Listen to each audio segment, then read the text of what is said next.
Hi, I'm Jessica from Three Witches Designs, and today I'd like to show you how to saw metal. I got into sawing metal because I wanted to make my own pentagram and with a sheet of silver. Here's another example of something that I sawed out of metal, and some earrings and a witch right here. It's not hard to do. So let's get into the process of it. Okay, the most important tool is the saw frame.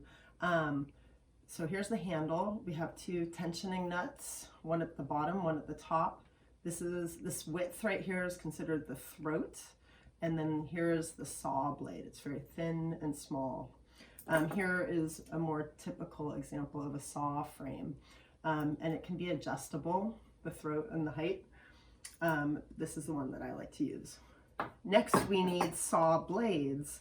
You typically can buy them in 12 packs or in 144 packs called a gross. This is a gross in here. You want to have a lot of saw blades on hand because they break pretty easily. And there are 16 different sizes of saw blades, going from 8, which is the thickest and would cut the thick gauge metal, all the way to 8/0, which is very, very thin, would cut thin gauge metal. You'll need some form of cut lube to lubricate your saw blade. You could use a candle as well if you don't want to get cut lube. You will probably need to drill a hole in your metal. This is a really easy tool to use for cutting holes in metal. But other things you could use are like a flex shaft. And of course you're going to need metal, and this is 22 gauge brass. A couple other things that you will need. Rubber cement is very useful, and paper and a pen, so that if you draw a design, you can cut it out and you can affix it to the metal, and rubber cement peels off really easily. Some alternatives to rubber cement could be drawing your design on blue tape that painters use and putting that on the metal, sawing it out. You could also use a Sharpie, like a fine tip Sharpie, to draw a design, and then use nail polish to wipe that off. But I tend to use rubber cement, and I rubber cement drawings or photocopies onto my metal, and I saw it out, and then I peel it off later when it's time to take it off. I forgot to mention this too. This is a center punch that's useful before you drill a hole or punch any sort of hole, so that the metal doesn't spin around. And then you never know when you're going to need shears, metal shears.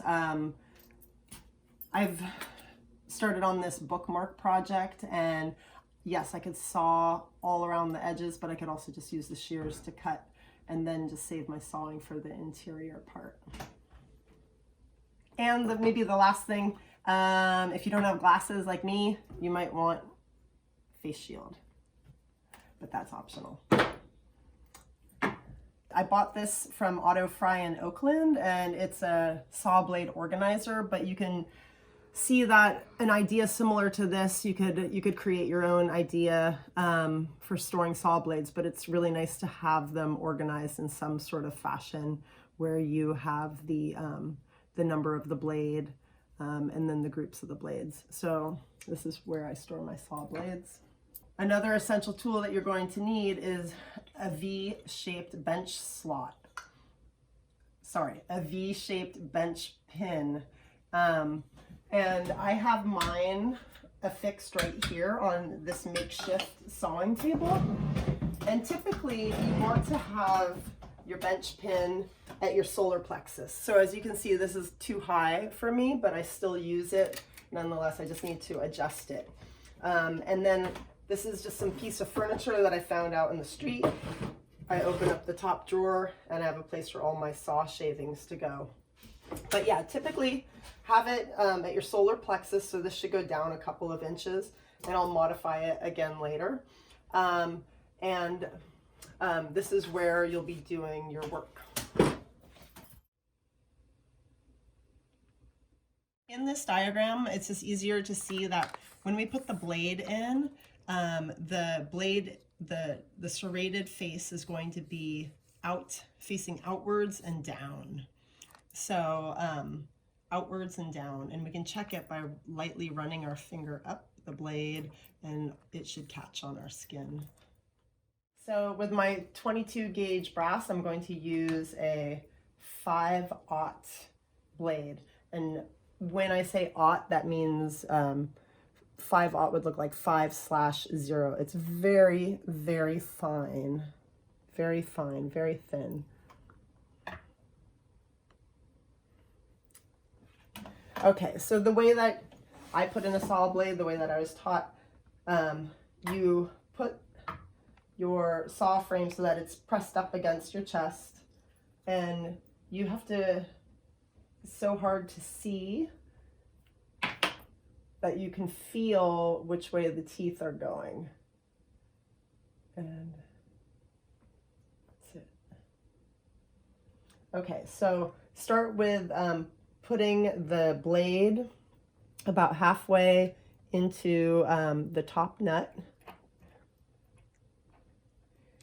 and the blade should be facing the serrated edges, again facing out and towards me. So when I go like this, it's smooth, but when I run my finger like that, I can feel it catching. Okay, so it's tight there, and then I place the lower part of the blade in the bottom nut, and here I push onto this a little bit because I want to make it, I push my body onto the saw frame and I tighten it. Now it should make a little sound. Definitely want to have tension. So this should be ready for cutting. Then I take a little bit of a cut lube and I just go, and now it's ready for cutting. How to put a design on a piece of paper with rubber cement. So this is a piece of 24 gauge copper, and I've got a red Sharpie and a piece of paper, and I basically am tracing my circle, tracing the hole here, and then I could draw whatever I want. So I am going to go to a birthday party tomorrow for a little girl who loves horses, so I was thinking maybe I'll make her a pendant that, you know, has a horse of some sort. Let's see.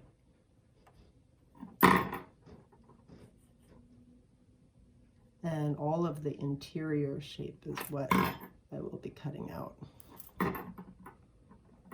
Okay, so as long as you have some sort of design, then you're good to go. You cut it out.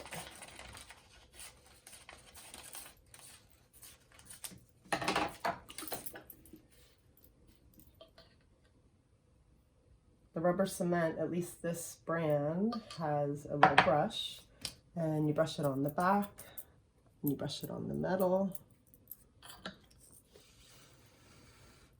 Blow on it a little bit, just to dry it a tiny bit, and then place it on here and let it dry. Once it is all dry, then I could pierce a hole in the horse to start out with an interior shape. Right here, I've done a little sketch of what's going to be a bookmark that I'll be putting on this piece of brass, and I will be sawing the feather out of the center so that it'll look something like that.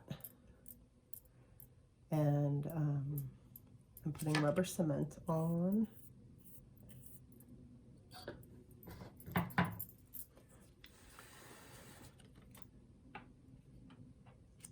And it just needs a little while to dry.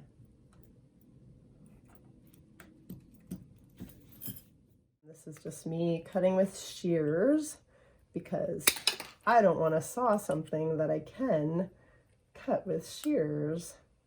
I just want to saw the internal parts that are a little bit more difficult. But I could always use my saw to refine the edges.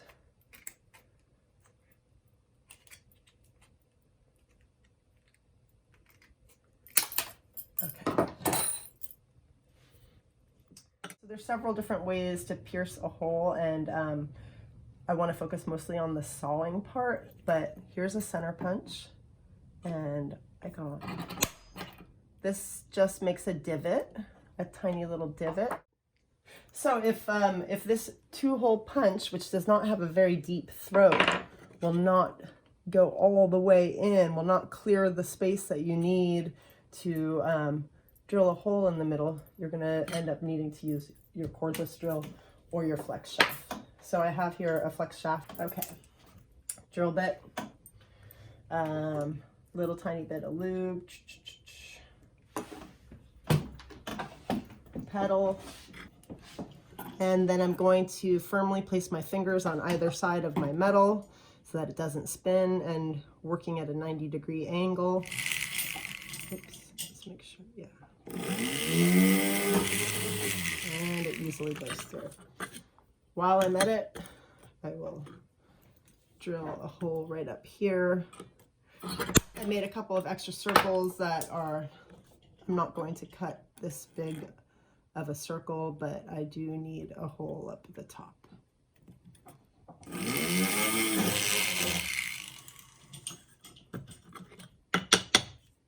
Okay, yeah, there are holes. So what's awesome about these jeweler saws is that you can take the bottom nut, loosen it, open it up, and then you feed your piece through, or you feed the saw blade through the hole with the design facing the top of the saw frame. And then you put it back in and press on it to tighten, and I'll make sure. And there we go. So for sawing, I like to always have my fingers on either side of my piece and work as deep into the V as possible so that as much of the metal is supported. And to start sawing, I usually go up a little bit and then down. The sawing only or the cutting only happens on the downstroke. And I am sawing to basically where the red and the white meet each other. Whoops.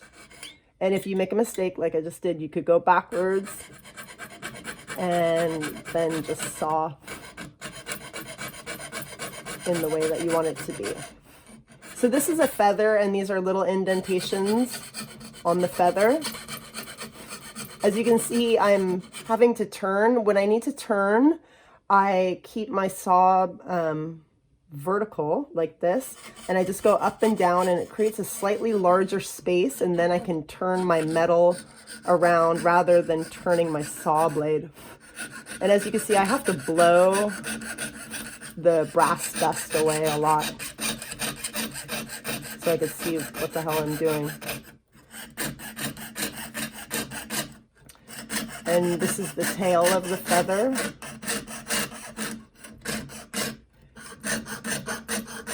What's nice about these very thin blades, this 5/0 blade, is that it's so thin that if you're really careful with the sawing, it'll make filing at the end, cleaning up your piece, much easier.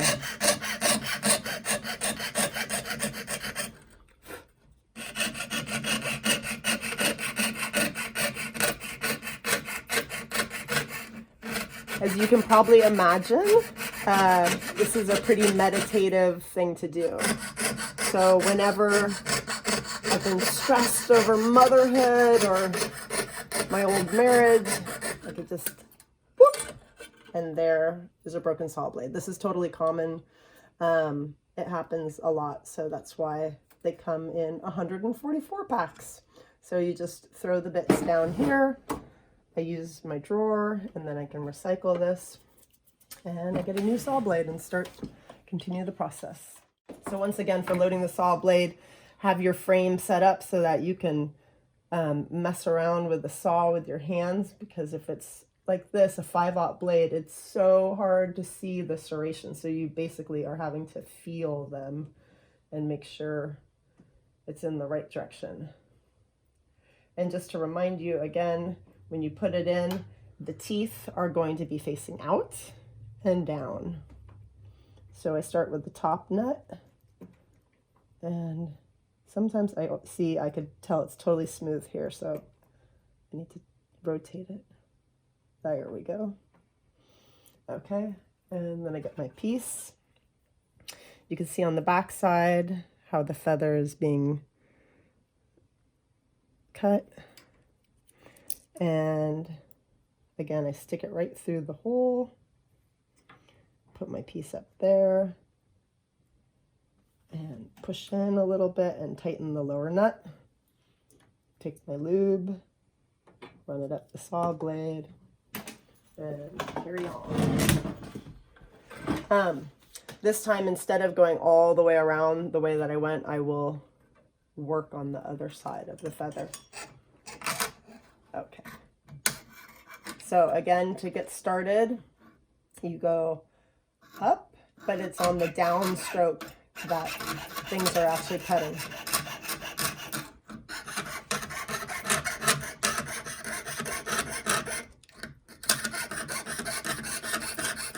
So you can probably also tell that, like, by having it elevated, having the bench pin elevated, it's much easier to see.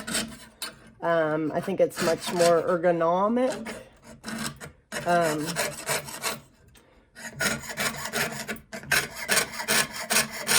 If you notice, my saw frame is pretty vertical, so, and it's not hard to saw. It almost like cuts through like bread.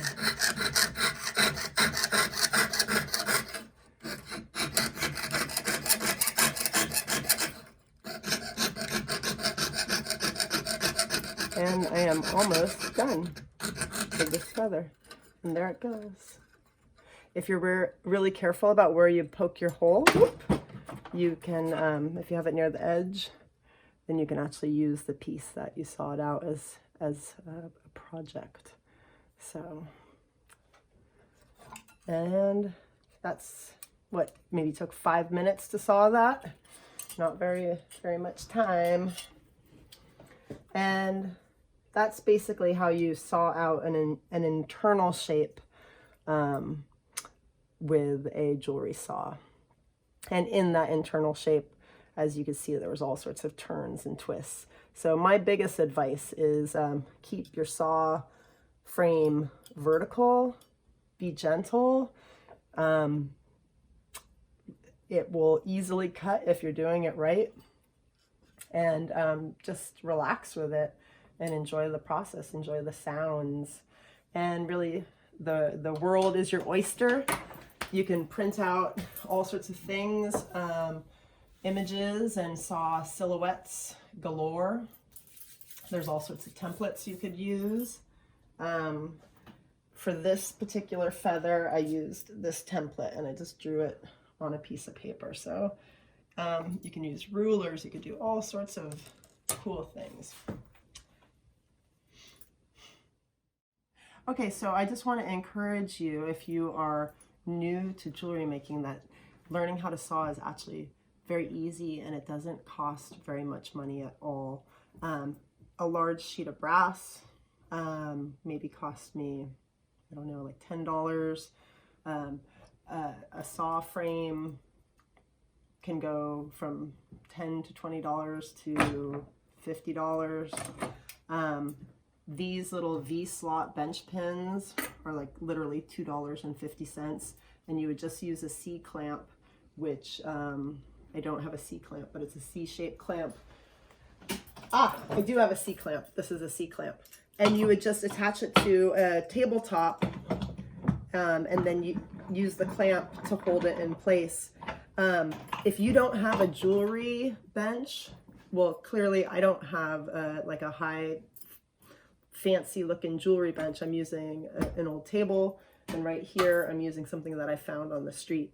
So as long as you have a bench pin so that you can rest your metal, and as long as you have a saw frame and then some saw blades and a piece of metal, you can go to town. You could make anything. So don't wait. They're very minimal tools.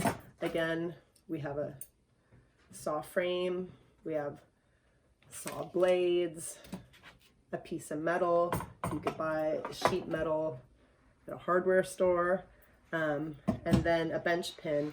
And theoretically, you could probably, or you could easily make one of these with a piece of wood, and you can actually saw the V shape yourself if you need to. I've seen people saw them with their jewelry saw. And then, yeah, you don't even need to buy lube. Just use a candle if you need to. It's just like a waxy surface. And if you don't want to use rubber cement, you know, just draw directly on your metal the design that you want. So don't let it be an inhibition, because it's not too hard and it's actually a lot of fun.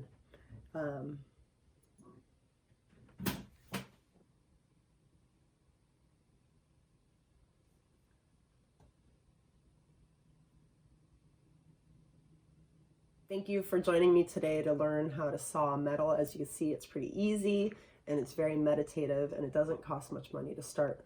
I hope that you subscribe so that you can find out more jewelry making, broom making, crafting techniques and tips from me. And also please check out my website, threewitchesdesigns.com.